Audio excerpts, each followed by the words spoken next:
हाँ जी dear students, ਤਾਂ ਅੱਜ ਆਪਾਂ ਸੁਰਜੀਤ ਪਾਤਰ ਦੀ ਗਜ਼ਲ ਹੈ ਕੁਝ ਕਿਹਾ ਤਾਂ ਹਨੇਰਾ ਜਰੇਗਾ ਕਿਵੇਂ, ਇਸ ਬਾਰੇ ਗੱਲਬਾਤ ਕਰਾਂਗੇ। ਤਾਂ ਮੈਂ ਥੋੜ੍ਹਾ ਜਿਹਾ ਤੁਹਾਨੂੰ ਸੁਰਜੀਤ ਪਾਤਰ ਬਾਰੇ ਦੱਸ ਦਿਆਂ ਕਿ ਪੰਜਾਬੀ ਕਵਿਤਾ ਨੇ ਕਾਫੀ ਸਫ਼ਰ, ਕਾਫੀ ਪੈਂਡਾ ਤੈਅ ਕੀਤਾ, ਜਿਸ ਵਿੱਚ ਵੱਖ-ਵੱਖ ਵਿਸ਼ਿਆਂ ਨਾਲ ਸੰਬੰਧਿਤ, ਵੱਖ-ਵੱਖ ਧਾਰਾਵਾਂ ਨਾਲ ਸੰਬੰਧਿਤ ਕਵਿਤਾ ਲਿਖੀ ਗਈ ਹੈ। ਤਾਂ ਉਸ ਦੇ ਵਿੱਚ ਜਿਹੜੇ ਮੁੱਖ ਪੜਾਅ ਪੰਜਾਬੀ ਕਵਿਤਾ ਨੇ ਪਾਰ ਕੀਤੇ ਹੈ, ਤਾਂ ਉਹਦੇ ਵਿੱਚ ਰਹੱਸਵਾਦ, ਪਹਿਲਾਂ ਰਹੱਸਵਾਦੀ ਕਵਿਤਾ ਲਿਖੀ ਗਈ, ਜਿਸ ਤਰ੍ਹਾਂ ਭਾਈ ਵੀਰ ਸਿੰਘ ਹੋਰੀ ਕਵੀ ਸੀਗੇ ਉਹਦੇ।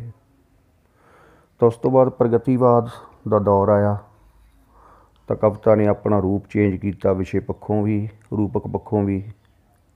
ਤਾਂ ਉਸ ਵਿੱਚ ਸਾਡੇ ਕੋਲ ਬਾਬਾ ਬਲਵੰਤ, ਪ੍ਰੋਫੈਸਰ ਮੋਹਨ ਸਿੰਘ, ਅੰਮ੍ਰਿਤਾ ਪ੍ਰੀਤਮ ਜਾਂ ਹੋਰ ਇਸ ਧਾਰਾ ਦੇ ਕਵੀ ਨੇ। ਤਾਂ ਪ੍ਰਗਤੀਵਾਦ ਤੋਂ ਅੱਗੇ ਫਿਰ ਜੁਝਾਰਵਾਦੀ ਕਵਿਤਾ ਆਉਂਦੀ ਆ, ਜਿਸ ਵਿੱਚ ਪਾਸ਼, ਦਰਸ਼ਨ ਖਟਕੜ, ਲਾਲ ਸਿੰਘ ਦਿਲ, ਸੰਤ ਰਾਮ ਉਦਾਸੀ ਤਾਂ ਇਹ ਕਵੀ ਨੇ। ਤਾਂ ਇਸ ਦੇ ਪੈਰਲਲ ਹੀ ਇੱਕ ਰੋਮਾਂਸਵਾਦੀ ਧਾਰਾ ਵੀ ਜਾਂ ਰੋਮਾਂਸਵਾਦੀ ਕਵੀ ਵੀ ਸਾਡੇ ਸਾਹਮਣੇ ਆਉਂਦਾ, ਬਿਰਹਾ ਦਾ ਕਵੀ ਵੀ ਸਾਹਮਣੇ ਆਉਂਦਾ, ਸ਼ਿਵ ਕੁਮਾਰ ਬਟਾਲਵੀ। ਤਾਂ ਇਹਨਾਂ ਸਾਰੇ ਕਵੀਆਂ ਤੋਂ ਅਗਲੇ ਦੌਰ ਵਿੱਚ ਸੁਰਜੀਤ ਪਾਤਰ ਆਉਂਦਾ ਸਾਡੇ ਕੋਲ ਪੰਜਾਬੀ ਦਾ ਸ਼ਾਇਰ। ਤਾਂ ਸੁਰਜੀਤ ਪਾਤਰ ਦੀ ਸਮੁੱਚੀ ਕਵਿਤਾ ਦੀ ਜਿਹੜੀ ਖਾਸੀਅਤ ਆ ਇਹ ਆ ਕਿ ਇਹਦੀ ਕਵਿਤਾ ਨੂੰ ਅਸੀਂ ਵਾਦ ਮੁਕਤ ਕਵਿਤਾ ਕਹਿੰਦੇ ਹਾਂ। ਇਹ ਕਿਸੇ ਧਾਰਾ 'ਚ ਜਾਂ ਕਿਸੇ ਵਾਦ ਨਾਲ ਵੱਝਿਆ ਹੋਇਆ ਕਵੀ ਨਹੀਂ ਹੈਗਾ।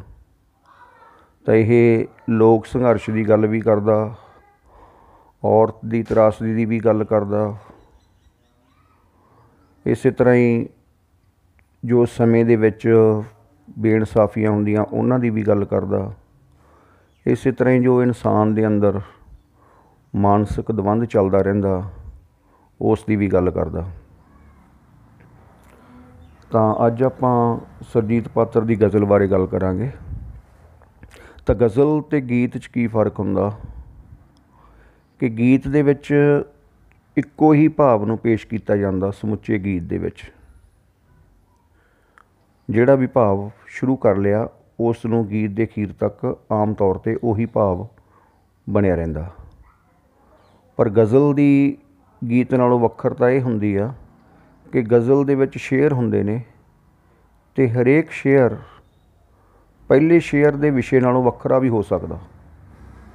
ਜੇ ਮੰਨ ਲਓ ਗਜ਼ਲ ਦੇ 5 ਸ਼ੇਅਰ ਨੇ ਤਾਂ 5 ਸ਼ੇਅਰ ਵੱਖ-ਵੱਖ ਵਿਸ਼ਿਆਂ ਨਾਲ ਵੀ ਸੰਬੰਧਿਤ ਹੋ ਸਕਦੇ ਨੇ, ਇੱਕੋ ਭਾਵ ਨਾਲ ਸੰਬੰਧਿਤ ਹੋਣਾ ਜ਼ਰੂਰੀ ਨਹੀਂ ਹੈਗਾ। ਤਾਂ ਇੱਥੇ ਆਪਾਂ ਅੱਜ ਗਜ਼ਲ ਬਾਰੇ ਗੱਲ ਕਰਾਂਗੇ। ਤਾਂ ਗਜ਼ਲ ਦੇ ਬੋਲ ਨੇ, ਕੁਛ ਕਿਹਾ ਤਾਂ ਹਨੇਰਾ ਜਰੇਗਾ ਕਿਵੇਂ, ਚੁੱਪ ਰਿਹਾ ਤਾਂ ਸ਼ਮਾਦਾਨ ਕੀ ਕਹਿਣਗੇ। ਤਾਂ ਇੱਥੇ ਦੋ ਪ੍ਰਤੀਕ ਜਾਂ ਦੋ ਸਿੰਬਲ ਵਾਰ-ਵਾਰ ਤੁਹਾਡੇ ਸਾਹਮਣੇ ਆਉਣਗੇ, ਇੱਕ ਹਨੇਰਾ ਅਤੇ ਇੱਕ ਸ਼ਮਾਦਾਨ। ਸ਼ਮਾਦਾਨ ਆਮ ਤੌਰ 'ਤੇ ਜੋ ਅਸੀਂ ਮਸ਼ਾਲਾਂ ਵੀ ਬਾਲਦੇ ਹਾਂ ਜਾਂ ਦੀਵੇ ਬਾਲਦੇ ਹਾਂ ਜਾਂ ਲਾਲਟੈਨਾਂ ਵੀ ਹੁੰਦੀਆਂ ਸੀਗੀਆਂ ਕਿਸੇ ਟਾਈਮ 'ਤੇ, ਜੋ ਸ਼ਮਾ ਜਾਂ ਸ਼ਮਾ ਦਾ ਮਤਲਬ ਹੁੰਦਾ ਰੌਸ਼ਨੀ, ਜੋ ਰੌਸ਼ਨੀ ਪ੍ਰਦਾਨ ਕਰਨ ਉਹਨਾਂ ਨੂੰ ਅਸੀਂ ਸ਼ਮਾਦਾਨ ਕਹਿੰਦੇ ਹਾਂ। ਅਤੇ ਇੱਥੇ ਦੋ ਪ੍ਰਤੀਕ ਜਾਂ ਸਿੰਬਲ ਤੁਹਾਡੇ ਸਾਹਮਣੇ ਵਾਰ-ਵਾਰ ਆਉਣਗੇ, ਹਨੇਰਾ ਅਤੇ ਸ਼ਮਾਦਾਨ। ਤਾਂ ਹਨੇਰਾ ਜੋ ਆ ਉਹ ਇਸ ਗਜ਼ਲ ਦੇ ਵਿੱਚ ਬੇਇਨਸਾਫੀ ਦਾ, ਕਰਪਸ਼ਨ ਦਾ, ਅਨਿਆਂ ਦਾ ਪ੍ਰਤੀਕ ਆ, ਅਤੇ ਸ਼ਮਾਦਾਨ ਜੋ ਹੈ ਉਹ ਸੰਘਰਸ਼ ਦਾ, ਲੋਕਾਂ ਨੂੰ ਦਿੱਤੇ ਜਾਣ ਵਾਲੇ ਚਾਨਣ ਦਾ, ਇਨਸਾਫ ਦਾ ਪ੍ਰਤੀਕ ਆ। ਤਾਂ ਇੱਥੇ ਕਵੀ ਕਹਿ ਰਿਹਾ ਕਿ ਕੁਛ ਕਿਹਾ ਤਾਂ ਹਨੇਰਾ ਜਰੇਗਾ ਕਿਵੇਂ, ਚੁੱਪ ਰਿਹਾ ਤਾਂ ਸ਼ਮਾਦਾਨ ਕੀ ਕਹਿਣਗੇ। ਤਾਂ ਇੱਥੇ ਕਵੀ ਦਾ ਦਵੰਧ ਜੋ ਹੈਗਾ ਉਹ ਦਿਖਾਈ ਦਿੰਦਾ ਸਾਨੂੰ कि ਉਹਦੇ ਸਾਹਮਣੇ ਹਨੇਰਾ ਵੀ ਆ ਅਤੇ ਸ਼ਮਾਦਾਨ ਵੀ ਆ। ਤਾਂ ਕਵੀ ਇੱਕ ਸੋਚਵਾਨ ਇਨਸਾਨ ਆ, ਜੋ ਕਿ ਇਹ ਗੱਲ ਆਮ ਲੋਕਾਂ ਨਾਲ ਵੀ ਵਾਪਰਦੀ ਆ, ਜੋ ਸੈਂਸਿਟਿਵ ਨੇ, ਸੂਖਮ ਭਾਵੀ ਨੇ, ਕਿ ਉਹਨਾਂ ਨੂੰ ਕਿਸੇ ਟਾਈਮ 'ਤੇ ਫੈਸਲਾ ਕਰਨਾ ਮੁਸ਼ਕਿਲ ਹੋ ਜਾਂਦਾ ਕਿ ਅਸੀਂ ਕਿਸ ਪਾਸੇ ਵੱਲ ਖੜੋਈਏ ਜਾਂ ਕਿਸ ਪਾਸੇ ਦੀ ਗੱਲ ਕਰੀਏ। ਤਾਂ ਇੱਥੇ ਵੀ ਕਵੀ ਦੇ ਮਨ ਵਿੱਚ ਉਹੀ ਦਵੰਦ ਆ। ਕਹਿੰਦਾ ਕਿ ਜੇ ਮੈਂ ਜੋ ਵਰਤਾਰਾ ਚੱਲ ਰਿਹਾ ਸਮਾਜ ਦੇ ਵਿੱਚ, ਜੇ ਇਹਦੇ ਬਾਰੇ ਗੱਲ ਕੀਤੀ ਤਾਂ ਹਨੇਰਾ ਕਿਵੇਂ ਜਰੇਗਾ। ਮਤਲਬ ਜਿਨ੍ਹਾਂ ਲੋਕਾਂ ਨੇ ਸਮਾਜ 'ਚ ਐਸੀ ਪੋਜੀਸ਼ਨ ਬਣਾਈ ਆ ਬੇਇਨਸਾਫੀ ਦੀ, ਅੱਤਿਆਚਾਰ ਦੀ, ਜੇ ਮੈਂ ਗੱਲ ਕਰੂੰਗਾ ਤਾਂ ਉਹਨਾਂ ਲੋਕਾਂ ਨੂੰ ਚੰਗੀ ਨਹੀਂ ਲੱਗਣੀ, ਉਹਨਾਂ ਲੋਕਾਂ ਤੋਂ ਇਹ ਬਰਦਾਸ਼ਤ ਨਹੀਂ ਹੋਣੀ। ਤਾਂ ਦੂਸਰੇ ਪਾਸੇ ਉਹ ਕਹਿੰਦਾ ਜੇ ਮੈਂ ਚੁੱਪ ਰਿਹਾ ਤਾਂ ਸ਼ਮਾਦਾਨ ਕੀ ਕਹਿਣਗੇ। ਮਤਲਬ ਜੇ ਮੈਂ ਆਪਣੀ ਨੈਤਿਕਤਾ ਨੂੰ ਜਾਂ ਆਪਣੀ ਅੰਦਰ ਦੀ ਆਵਾਜ਼ ਨੂੰ ਬਾਹਰ ਨਾ ਕੱਢਿਆ, ਅਤੇ ਜੇ ਮੈਂ ਝੂਠ ਨੂੰ ਝੂਠ ਨਾ ਕਿਹਾ, ਬੇਇਨਸਾਫੀ ਨੂੰ ਬੇਇਨਸਾਫੀ ਨਾ ਕਿਹਾ, ਜੇ ਮੈਂ ਚੁੱਪ ਕਰ ਗਿਆ, ਤਾਂ ਜਿਹੜੇ ਲੋਕ ਸੋਚਵਾਨ ਨੇ, ਜਿਹੜੇ ਲੋਕ ਇਨਸਾਫ ਪਸੰਦ ਨੇ, ਤਾਂ ਉਹ ਫਿਰ ਕੀ ਕਹਿਣਗੇ ਮੈਨੂੰ। ਤਾਂ ਮਤਲਬ ਉਹਨਾਂ ਨੂੰ ਇਹ ਗੱਲ ਚੰਗੀ ਨਹੀਂ ਲੱਗਣੀ ਵੀ ਯਾਰ ਬੰਦਾ ਸਹੀ ਸੀਗਾ ਪਰ ਇਹ ਸਹੀ ਗੱਲ ਨਹੀਂ ਕਰ ਸਕਿਆ। ਅਤੇ ਇਸੇ ਦਵੰਦ ਦੇ ਵਿੱਚ ਇਹ ਗਜ਼ਲ ਹੈਗੀ ਆ। ਤਾਂ ਅੱਗੇ ਕਵੀ ਕਹਿ ਰਿਹਾ, ਗੀਤ ਦੀ ਮੌਤ ਇਸ ਰਾਤ ਜੇ ਹੋ ਗਈ, ਮੇਰਾ ਜੀਣਾ ਮੇਰੇ ਯਾਰ ਕਿੰਝ ਸਹਿਣਗੇ। ਤਾਂ ਇੱਥੇ ਗੀਤ ਜੋ ਹੈ ਉਹਦੇ ਮਨ ਦੀ ਆਵਾਜ਼ ਆ, ਉਹਦੀ ਆਤਮਾ ਦੀ ਆਵਾਜ਼ ਆ। ਉਹ ਕਹਿੰਦਾ ਜੇ ਮੇਰੀ ਆਵਾਜ਼ ਹੀ ਮਰ ਗਈ, ਜੇ ਮੈਂ ਸੱਚ ਨੂੰ ਸੱਚ ਨਾ ਕਹਿ ਸਕਿਆ, ਝੂਠ ਨੂੰ ਝੂਠ ਨਾ ਕਹਿ ਸਕਿਆ, ਤਾਂ ਮੇਰੇ ਜਿਉਂਦੇ ਰਹਿਣ ਦਾ ਕੀ ਫਾਇਦਾ। ਤਾਂ ਜਿਹੜੇ ਮੇਰੇ ਸੋਚਵਾਨ ਸਾਥੀ ਨੇ, ਜਿਹੜੇ ਮੇਰੇ ਲਾਈਕ ਮਾਈਂਡਡ ਲੋਕ ਮੇਰੀ ਵਿਚਾਰਧਾਰਾ ਨਾਲ ਸਹਿਮਤ ਨੇ, ਤਾਂ ਉਹ ਕੀ ਕਹਿਣਗੇ। ਕਹਿਣਗੇ ਕਿ ਬੰਦਾ ਜਿਉਂਦਾ ਸੀ ਪਰ ਫਿਰ ਵੀ ਉਹ ਸੱਚ ਦੀ ਗੱਲ ਨਹੀਂ ਕਰ ਸਕਿਆ। ਤਾਂ ਹੁਣ ਇਸ ਤੋਂ ਅਗਲਾ ਜੋ ਪਹਿਰਾ ਹੈ ਉਹ ਅਦਾਲਤਾਂ ਦੇ ਵਿੱਚ ਜੋ ਲੰਬਾ ਟਾਈਮ ਨਿਆਂ ਦਾ ਪ੍ਰੋਸੀਜਰ ਚੱਲਦਾ, ਉਸ ਨੂੰ ਜੋ ਹੈ ਨਿਸ਼ਾਨਾ ਬਣਾਉਂਦਾ। ਇਸ ਅਦਾਲਤ 'ਚ ਬੰਦੇ ਬਿਰਖ ਹੋ ਗਏ, ਫੈਸਲੇ ਸੁਣਦਿਆਂ ਸੁਣਦਿਆਂ ਸੁੱਕ ਗਏ, ਆਖੋ ਇਹਨਾਂ ਨੂੰ ਉਜੜੇ ਘਰੀ ਜਾਣ ਹੁਣ, ਇਹ ਕਦੋਂ ਤੀਕ ਇੱਥੇ ਖੜ੍ਹੇ ਰਹਿਣਗੇ। ਤਾਂ ਉਹ ਕਹਿੰਦਾ ਕਿ ਕੁਛ ਲੋਕਾਂ ਨੇ ਜਾਂ ਇੱਕ ਸਿਸਟਮ ਨੇ ਲੋਕਾਂ ਨੂੰ ਅਦਾਲਤਾਂ ਦੇ ਵਿੱਚ ਨਿਆਂ ਮਿਲਣ ਦਾ ਪ੍ਰੋਸੀਜਰ ਇੰਨਾ ਲੰਬਾ, ਇੰਨਾ ਜ਼ਰਜ਼ਰ, ਇੰਨਾ ਲਟਕਾਊ ਬਣਾ ਦਿੱਤਾ ਕਿ ਲੋਕ ਫੈਸਲੇ ਸੁਣਨ ਜਾਂਦੇ ਆ, ਪਰ ਜਿਵੇਂ ਅਦਾਲਤਾਂ ਦੇ ਵਿੱਚ ਦਰੱਖਤ ਖੜ੍ਹੇ ਹੁੰਦੇ ਆ, ਉਹ ਦਰੱਖਤਾਂ ਵਰਗੇ ਬੰਦੇ ਹੋ ਜਾਂਦੇ ਆ। ਇੰਨਾ ਲੰਬਾ ਪ੍ਰੋਸੀਜਰ ਚੱਲਦਾ ਇਨਸਾਫ ਲੈਣ ਦਾ ਕਿ ਉਹ ਜਦੋਂ ਤੱਕ ਉਹਨਾਂ ਦੇ ਇਨਸਾਫ ਦਾ ਫੈਸਲਾ ਆਉਂਦਾ, ਉਦੋਂ ਤੱਕ ਉਹ ਮਨੋਂ ਮੁਰਝਾ ਚੁੱਕੇ ਹੁੰਦੇ ਆ, ਮੰਨ ਲਓ ਕਿ ਦਰੱਖਤਾਂ ਵਰਗੇ ਹੋ ਚੁੱਕੇ ਹੁੰਦੇ ਆ। ਤਾਂ ਉਹ ਕਹਿੰਦਾ ਹੁਣ ਇਹਨਾਂ ਨੂੰ ਆਖੋ ਵੀ ਜੇ ਫੈਸਲਾ ਹੋ ਵੀ ਗਿਆ ਤਾਂ ਇਹਨਾਂ ਦੀ ਜ਼ਿੰਦਗੀ ਬਦਲਣ ਵਾਲੀ ਨਹੀਂ, ਕਿਉਂਕਿ ਬਹੁਤ ਲੰਬਾ ਟਾਈਮ ਪੈ ਗਿਆ ਇਨਸਾਫ ਨੂੰ। ਅਤੇ ਇਹਨਾਂ ਨੂੰ ਕਹੋ ਜਿਹੜੇ ਇਹਨਾਂ ਦੇ ਘਰ ਜਿੰਨੇ ਕੁ ਮਾੜੇ ਮੋਟੇ ਹੈਗੇ ਆ ਉਜੜੇ ਪੁਜੜੇ, ਉਹਨਾਂ ਘਰਾਂ 'ਚ ਚਲੇ ਜਾਣ ਅਤੇ ਉਹਨਾਂ ਨੂੰ ਵਸਾ ਲੈਣ। ਇਨਸਾਫ ਨਾਲ ਉਹਨਾਂ ਦੀ ਜ਼ਿੰਦਗੀ ਦੇ ਵਿੱਚ ਕੋਈ ਤਬਦੀਲੀ ਨਹੀਂ ਆਊਗੀ। ਤਾਂ ਅੱਗੇ ਜੋ ਹੈ ਪਹਿਰਾ ਹੈ, ਯਾਰ ਮੇਰੇ ਜੋ ਇਸ ਆਸ 'ਤੇ ਮਰ ਗਏ, ਕਿ ਮੈਂ ਉਹਨਾਂ ਦੇ ਦੁੱਖ ਦਾ ਬਣਾਵਾਂਗਾ ਗੀਤ, ਜੇ ਮੈਂ ਚੁੱਪ ਹੀ ਰਿਹਾ, ਜੇ ਮੈਂ ਕੁਛ ਨਾ ਕਿਹਾ, ਬਣ ਕੇ ਰੂਹਾਂ ਸਦਾ ਭਟਕਦੇ ਰਹਿਣਗੇ। ਤਾਂ ਇੱਥੇ ਉਹ ਲੋਕ ਸੰਘਰਸ਼ ਦੀ ਗੱਲ ਕਰਦਾ ਕਿ ਸੰਘਰਸ਼ਾਂ ਦੇ ਵਿੱਚ ਜਿਵੇਂ ਆਪਾਂ ਫੋਰ ਐਗਜ਼ਾਮਪਲ ਗੱਲ ਕਰ ਸਕਦੇ ਹਾਂ ਕਿ ਸ਼ਹੀਦ ਭਗਤ ਸਿੰਘ ਹੁਣਾਂ ਦੀ ਇੱਕ ਵਿਚਾਰਧਾਰਾ ਸੀ। ਤਾਂ ਜੇ ਕੁਛ ਲੋਕਾਂ ਨੂੰ ਸ਼ਹੀਦੀ ਨਸੀਬ ਹੋਈ ਤਾਂ ਉਹਨਾਂ ਨੂੰ ਇੱਕ ਖੁਸ਼ੀ ਵੀ ਇਸ ਗੱਲ ਦੀ ਸੀਗੀ ਕਿ ਪਿੱਛੇ ਲੋਕ ਹੈਗੇ ਨੇ ਜੋ ਸਾਡੀ ਗੱਲ ਕਰਨਗੇ, ਜੋ ਸਾਡੇ ਸੰਘਰਸ਼ ਨੂੰ ਜਾਰੀ ਰੱਖਣਗੇ। ਤੇ ਇੱਥੇ ਉਹ ਉਹੀ ਗੱਲ ਕਰ ਰਿਹਾ, ਕਹਿੰਦਾ ਕਿ ਮੇਰੇ ਯਾਰ, ਮੇਰੇ ਦੋਸਤ, ਮੇਰੀ ਸੋਚ ਦੇ ਸਾਥੀ ਜੋ ਇਸ ਕਰਕੇ ਮਰ ਗਏ ਕਿ ਕੋਈ ਗੱਲ ਨਹੀਂ, ਪਿੱਛੇ ਕੋਈ ਹੈਗਾ ਉਹਨਾਂ ਦੀ ਗੱਲ ਕਰਨ ਵਾਲਾ, ਉਹਨਾਂ ਦੇ ਗੀਤ ਬਣਾਉਣ ਵਾਲਾ, ਉਹਨਾਂ ਦੀ ਗੱਲ ਲੋਕਾਂ ਤੱਕ ਲਿਜਾਣ ਵਾਲਾ। ਤਾਂ ਉਹ ਕਹਿੰਦਾ ਜੇ ਮੈਂ ਸਮੇਂ ਦੇ ਹਾਕਮਾਂ ਤੋਂ ਡਰਦਾ ਜਾਂ ਸਰਕਾਰਾਂ ਤੋਂ ਡਰਦਾ ਜਾਂ ਕਿਸੇ ਵੀ ਬੇਇਨਸਾਫੀ ਕਰਨ ਵਾਲੀਆਂ ਧਿਰਾਂ ਤੋਂ ਡਰਦਾ ਹੋਇਆ ਜੇ ਮੈਂ ਚੁੱਪ ਕਰ ਗਿਆ, ਜੇ ਮੈਂ ਉਹਨਾਂ ਦੇ ਬਾਰੇ ਕੋਈ ਗੀਤ, ਕੋਈ ਗੱਲ ਅੱਗੇ ਨਾ ਕਰ ਸਕਿਆ, ਤਾਂ ਕਹਿੰਦਾ ਮੈਨੂੰ ਲੱਗਦਾ ਕਿ ਉਹਨਾਂ ਮਰ ਗਏ ਸਾਥੀਆਂ ਦੀਆਂ ਰੂਹਾਂ ਨੂੰ ਚੈਨ ਨਹੀਂ ਆਊਗਾ, ਉਹ ਬਿਨਾਂ ਸ਼ਾਂਤੀ ਤੋਂ ਭਟਕਦੇ ਰਹਿਣਗੇ।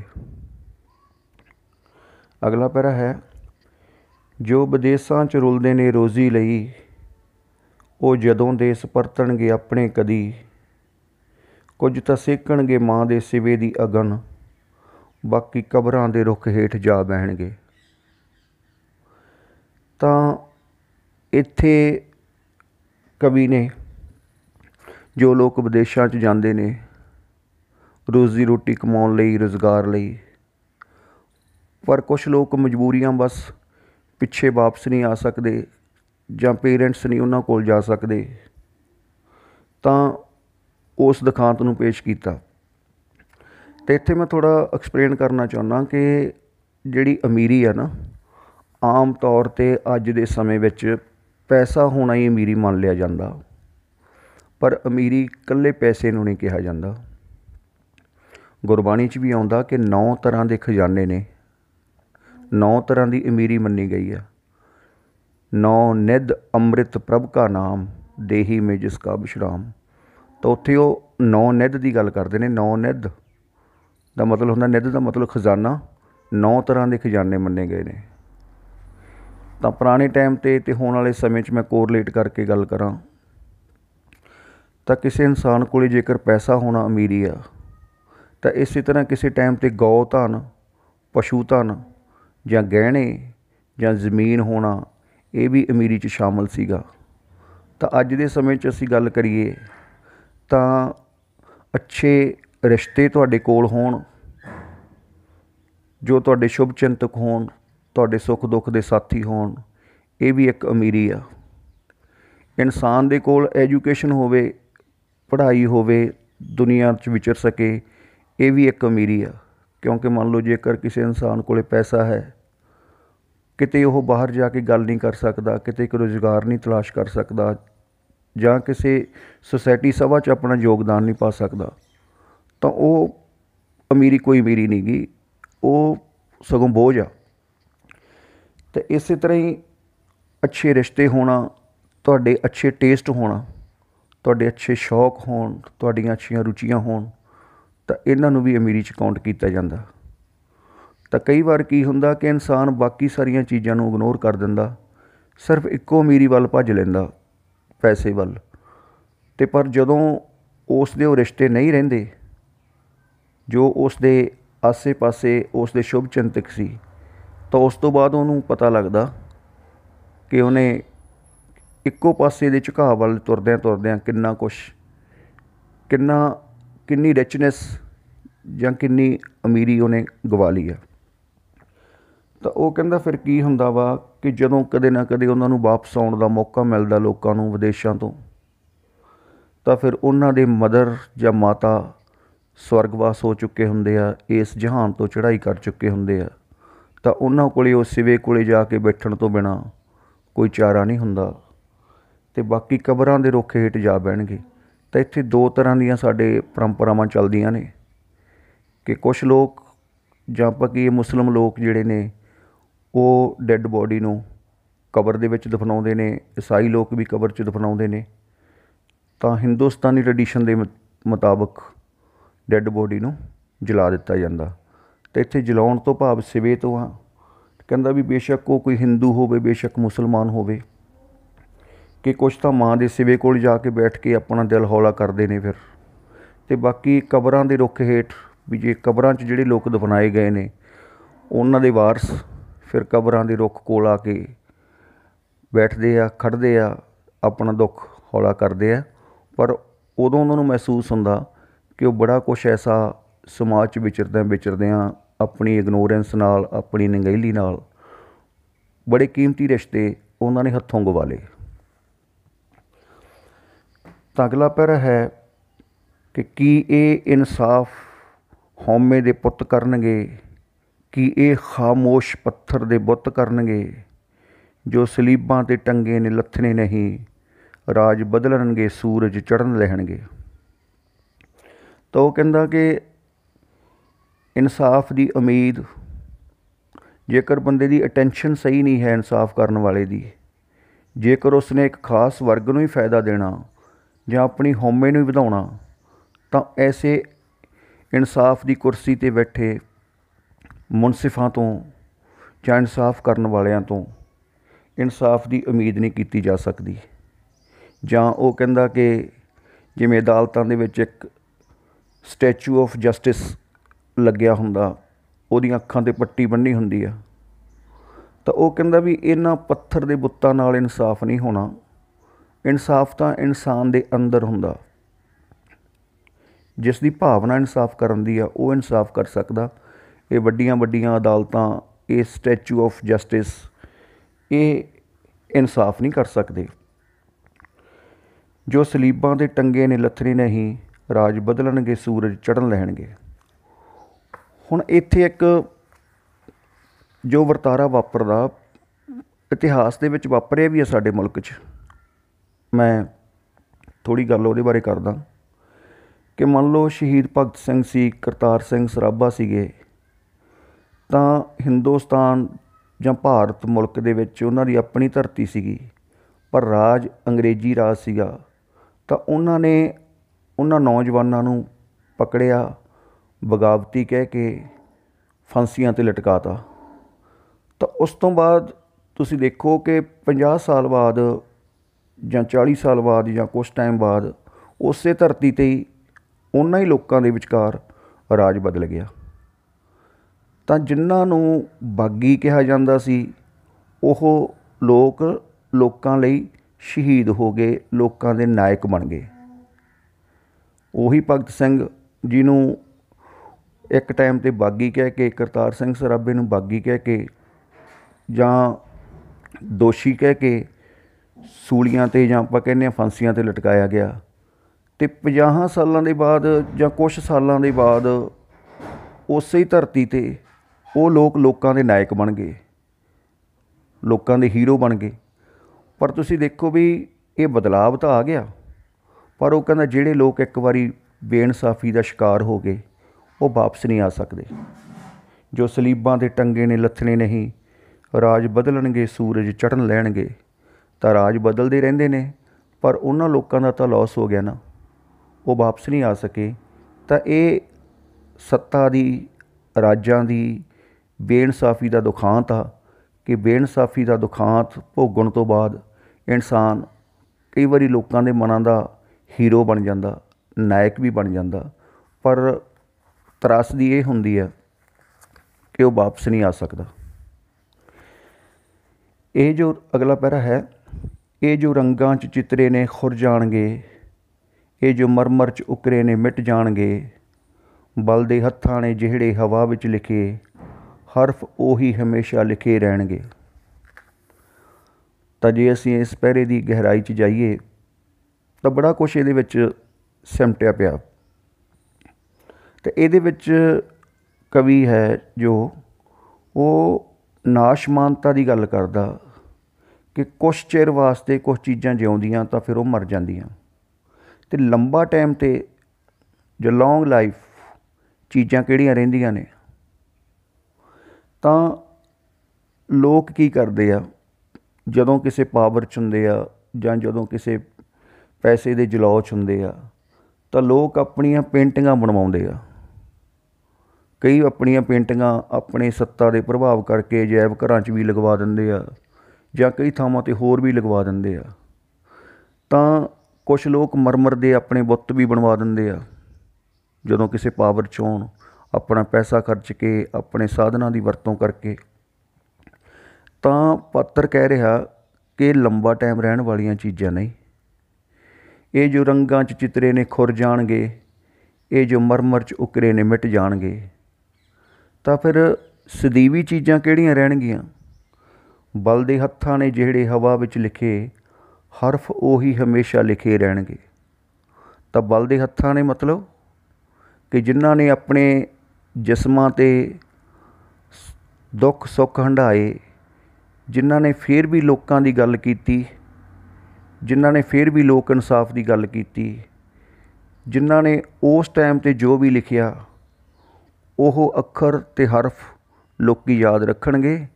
ਬਾਕੀ ਜੋ ਕਿਸੇ ਨੇ ਆਪਣੇ ਪੈਸੇ ਨਾਲ, ਆਪਣੀ ਸੱਤਾ ਨਾਲ, ਆਪਣਾ ਪ੍ਰਭਾਵ ਵਰਤ ਕੇ ਆਪਣੀਆਂ ਪੇਂਟਿੰਗਾਂ, ਆਪਣੇ ਬੁੱਤ ਜੋ ਲਗਵਾਏ ਨੇ, ਇਹਨਾਂ ਨੂੰ ਲੋਕ ਭੁੱਲ ਜਾਣਗੇ। ਤਾਂ ਤੁਸੀਂ ਦੇਖੋ ਕਿ ਇਹ ਸਾਡੇ ਸਾਹਮਣੇ ਵਾਪਰ ਰਿਹਾ, ਇਹ ਅੱਜ ਵੀ ਸਾਡੇ ਸਾਹਮਣੇ ਵਾਪਰ ਰਿਹਾ ਕਿ ਤੁਸੀਂ ਦੇਖੋ ਕਿ ਅਸੀਂ ਨਾਨਕ ਸਾਹਿਬ ਦਾ ਜਨਮ 1469 'ਚ ਮੰਨਦੇ ਹਾਂ ਅਤੇ 1539 'ਚ ਉਹਨਾਂ ਦਾ ਸਰੀਰਕ ਯਾਤਰਾ ਸੰਸਾਰ ਤੋਂ ਪੂਰੀ ਹੁੰਦੀ ਹੈ। ਤੁਸੀਂ ਦੇਖੋ ਕਿ 1539, 1540 ਮੰਨ ਲਓ ਅਤੇ ਅੱਜ 2020 ਚੱਲ ਰਿਹਾ। ਇੰਨਿਆਂ ਸਾਲਾਂ ਬਾਅਦ ਵੀ ਲੋਕ ਨਾਨਕ ਸਾਹਿਬ ਨੂੰ ਆਪਣਾ ਅਕੀਦਾ, ਆਪਣਾ ਰਹਿਬਰ, ਆਪਣੀ ਅਗਵਾਈ ਕਰਨ ਵਾਲਾ ਆਗੂ ਜਾਂ ਗੁਰੂ ਦੇ ਰੂਪ 'ਚ ਮੰਨਦੇ ਆ। ਇੱਕ ਤੁਸੀਂ ਹੋਰ ਦੇਖੋ ਕਿ ਆਮ ਸਧਾਰਨ ਇਨਸਾਨ ਨੂੰ ਗੱਲ ਕਰੋ ਤੁਸੀਂ, ਤਾਂ ਉਸ ਨੂੰ ਆਪਣੀਆਂ 3 ਪੀੜ੍ਹੀਆਂ ਜਾਂ 4 ਪੀੜ੍ਹੀਆਂ ਤੋਂ ਅੱਗੇ ਨਾਮ ਨਹੀਂ ਪਤਾ ਹੁੰਦਾ ਕਿਸੇ ਦਾ। ਵੱਧ ਤੋਂ ਵੱਧ ਆਪਣੇ ਫਾਦਰ ਦਾ, ਆਪਣੇ ਗ੍ਰੈਂਡ ਫਾਦਰ ਦਾ, ਆਪਣੇ ਫੋਰ ਫਾਦਰ ਦਾ, ਤਾਂ ਦਾਦੇ ਪੜਦਾਦੇ ਤੋਂ ਬਾਅਦ ਕਿਸੇ ਨੂੰ ਆਪਣਾ ਨਾਮ ਨਹੀਂ ਚੇਤੇ ਹੁੰਦਾ ਕਿਸੇ ਪੀੜ੍ਹੀ ਦਾ। ਬਹੁਤ ਘੱਟ ਲੋਕਾਂ ਨੂੰ ਹੁੰਦਾ। ਪਰ ਨਾਨਕ ਸਾਹਿਬ ਦਾ ਨਾਮ ਲੋਕਾਂ ਨੂੰ ਯਾਦ ਆ, ਅੱਜ ਵੀ ਯਾਦ ਆ। ਚੌਥੀ ਪੀੜ੍ਹੀ ਤੱਕ ਸ਼ਾਇਦ ਹੀ ਤੁਹਾਨੂੰ ਕਿਸੇ ਘਰ 'ਚ ਕਿਸੇ ਕੋਈ ਤਸਵੀਰ ਮਿਲੇ ਕਿ ਉਹਦੇ ਪੜਦਾਦੇ ਦੀ ਹੈ ਜਾਂ ਉਸਦੇ ਪੜਦਾਦੇ ਦੇ ਫਾਦਰ ਦੀ ਆ। ਪਰ ਅੱਜ ਵੀ 1708 ਦੇ ਵਿੱਚ ਗੁਰੂ ਗੋਬਿੰਦ ਸਿੰਘ ਹੋਰਾਂ ਦੇ ਇਸ ਧਰਤੀ ਤੋਂ ਸਰੀਰਕ ਰੂਪ 'ਚ ਕਾਲ ਚਲਾਣੇ ਤੋਂ ਬਾਅਦ ਵੀ ਅੱਜ ਵੀ ਉਹਨਾਂ ਦੀਆਂ ਤਸਵੀਰਾਂ ਲੋਕਾਂ ਦੇ ਘਰਾਂ 'ਚ ਲੱਗੀਆਂ ਨੇ। ਲੱਗੀਆਂ ਨਹੀਂ ਬਲਕਿ ਉਹਨਾਂ ਅੱਗੇ ਸੀਸ ਝੁਕਾਇਆ ਜਾਂਦਾ, ਉਹਨਾਂ ਦਾ ਸਤਿਕਾਰ ਕੀਤਾ ਜਾਂਦਾ। ਤਾਂ ਉਹਦੇ ਪਿੱਛੇ ਕਾਰਨ ਕੀ ਆ? ਕਿ ਉਹਨਾਂ ਦੀ ਲੋਕਾਂ ਪ੍ਰਤੀ ਕੀਤੀ ਹੋਈ ਕੁਰਬਾਨੀ। ਬਲਦੇ ਹੱਥਾਂ ਨੇ ਜੋ ਨੇ ਹਵਾ ਵਿੱਚ ਲਿਖੇ, ਉਹਨਾਂ ਦੀਆਂ ਲਿਖੀਆਂ ਹੋਈਆਂ ਜੋ ਪਵਿੱਤਰ ਲਾਈਨਾਂ, ਉਹਨਾਂ ਦੀ ਲਿਖੀ ਹੋਈ ਬਾਣੀ ਅੱਜ ਵੀ ਲੋਕ ਮੂੰਹ ਜ਼ਬਾਨੀ ਯਾਦ ਕਰਕੇ ਆਪਣੇ ਆਪ ਨੂੰ ਮਾਣ ਮਹਿਸੂਸ ਕਰਦੇ ਨੇ। ਤਾਂ ਇਸ ਦੇ ਇਹ ਅਰਥ ਨੇ ਕਿ ਜੋ ਲੋਕ ਵਕਤੀ ਤੌਰ 'ਤੇ ਆਪਣੇ ਚਿੱਤਰ, ਆਪਣੀਆਂ ਜੋ ਬੁੱਤ ਬਣਾ ਲੈਂਦੇ ਨੇ, ਇਹ ਚੀਜ਼ਾਂ, ਜਾਂ ਕਈ ਲੋਕ ਦਾਨ ਦੇ ਕੇ ਵੀ ਬੜਾ ਸ਼ੋਅ ਆਫ ਕਰਦੇ ਨੇ, ਤਾਂ ਉਹ ਚੀਜ਼ਾਂ 10, 15, 20, 50 ਸਾਲ ਦੀ ਰੇਂਜ ਹੀ ਹੁੰਦੀ ਹੈ ਉਹਨਾਂ ਦੀ, ਉਹ ਬਹੁਤੀ ਚਿਰ ਨਹੀਂ ਚੱਲਦੀਆਂ। ਉਸ ਤੋਂ ਬਾਅਦ ਤਾਂ ਲੋਕਾਂ ਦੇ ਮਨਾਂ 'ਚ ਉਹੀ ਚੀਜ਼ਾਂ ਲੰਬੇ ਤੌਰ 'ਤੇ ਵਾਸ ਕਰਦੀਆਂ ਜਿਨ੍ਹਾਂ ਨੇ ਲੋਕਾਂ ਦੇ ਪੱਖ ਦੀ ਗੱਲ ਕੀਤੀ ਹੋਵੇ, ਆਪ ਧੁੱਪਾਂ ਛਾਵਾਂ ਸਹੀਆਂ ਹੋਣ ਅਤੇ ਲੋਕ ਇਨਸਾਫ ਦੇ ਵਾਲੇ ਪਾਸੇ ਖੜ੍ਹੇ ਹੋਣ। ਤਾਂ ਇਸ ਦਾ ਲਾਸਟ ਸ਼ੇਅਰ ਆ, ਇਹ ਵੀ ਸ਼ਾਇਦ ਮੇਰਾ ਆਪਣਾ ਵਹਿਮ ਹੈ, ਕੋਈ ਦੀਵਾ ਜਗੇਗਾ ਮੇਰੀ ਕਬਰ 'ਤੇ, ਜੇ ਹਵਾ ਇਹ ਰਹੀ ਕਬਰਾਂ ਉੱਤੇ ਤੱਕ ਹੀ, ਸਭ ਘਰਾਂ 'ਚ ਵੀ ਦੀਵੇ ਬੁਝੇ ਰਹਿਣਗੇ। ਤਾਂ ਇਸ ਦੇ ਵਿੱਚ ਕਵੀ ਦੇ ਆਪਣੇ ਮਨ 'ਚ ਖਿਆਲ ਆਉਂਦਾ ਕਿ ਮੈਨੂੰ ਲੱਗਦਾ ਇਹ ਮੇਰਾ ਵਹਿਮ ਹੀ ਹੈ। ਕਹਿੰਦਾ ਕਿ ਮੈਨੂੰ ਲੱਗਦਾ ਕਿ ਮੈਂ ਜੇ ਸੱਚ ਦੀ ਗੱਲ ਕਰਦਾ ਜਾਂ ਮੈਂ ਨੋਰਮਲੀ ਆਪਣੀ ਲਾਈਫ ਨੂੰ ਜਿਉਣਾ, ਤਾਂ ਕਹਿੰਦਾ ਮੈਨੂੰ ਲੱਗਦਾ ਕਿ ਮੇਰਾ ਵਹਿਮ ਆ ਕਿ ਮੇਰੀ ਕਬਰ 'ਤੇ ਕੋਈ ਦੀਵਾ ਜਗਾਊਗਾ। ਤਾਂ ਕਬਰ 'ਤੇ ਦੀਵਾ ਜਗਾਉਣ ਦਾ ਮਤਲਬ ਕਿ ਉਸ ਦੀ ਸੋਚ ਨੂੰ ਕੋਈ ਯਾਦ ਰੱਖੂਗਾ ਜਾਂ ਕੋਈ ਬਾਅਦ 'ਚ ਵੀ ਉਸ ਨੂੰ ਯਾਦ ਕਰੂਗਾ। ਉਹ ਕਹਿੰਦਾ ਮੈਨੂੰ ਲੱਗਦਾ ਇਹ ਮੇਰੇ ਮਨ ਦਾ ਵਹਿਮ ਹੀ ਆ, ਕਿਉਂਕਿ ਕਹਿੰਦਾ ਜਿਹੜੀ ਹਵਾ ਚੱਲ ਰਹੀ ਆ ਇਹ ਲੋਕ ਸੰਘਰਸ਼ਾਂ ਦੇ ਟਾਈਮ ਦੀ ਗੱਲ ਆ ਕਿ ਜਿਸ ਤਰ੍ਹਾਂ ਦਾ ਮਾਹੌਲ ਕਹਿੰਦਾ ਕਵੀ ਬਣਿਆ, ਕਹਿੰਦਾ ਹੋਇਆ, ਜਿਸ ਤਰ੍ਹਾਂ ਦੇ ਹਾਲਾਤ ਨੇ, ਤਾਂ ਮੈਨੂੰ ਲੱਗਦਾ ਕਿ ਕਹਿੰਦਾ ਜੇ ਇਸ ਤਰ੍ਹਾਂ ਦੀ ਹਵਾ ਰਹੀ ਤਾਂ ਮੈਨੂੰ ਲੱਗਦਾ ਕਿ ਲੋਕਾਂ ਨੇ ਕਿਸੇ ਦੀ ਕਬਰ ਉੱਤੇ ਦੀਵਾ ਤਾਂ ਕੀ ਜਗਾਉਣ ਜਾਣਾ, ਉਹ ਸਭ ਘਰਾਂ 'ਚ ਵੀ ਦੀਵੇ ਬੁਝੇ ਰਹਿਣਗੇ।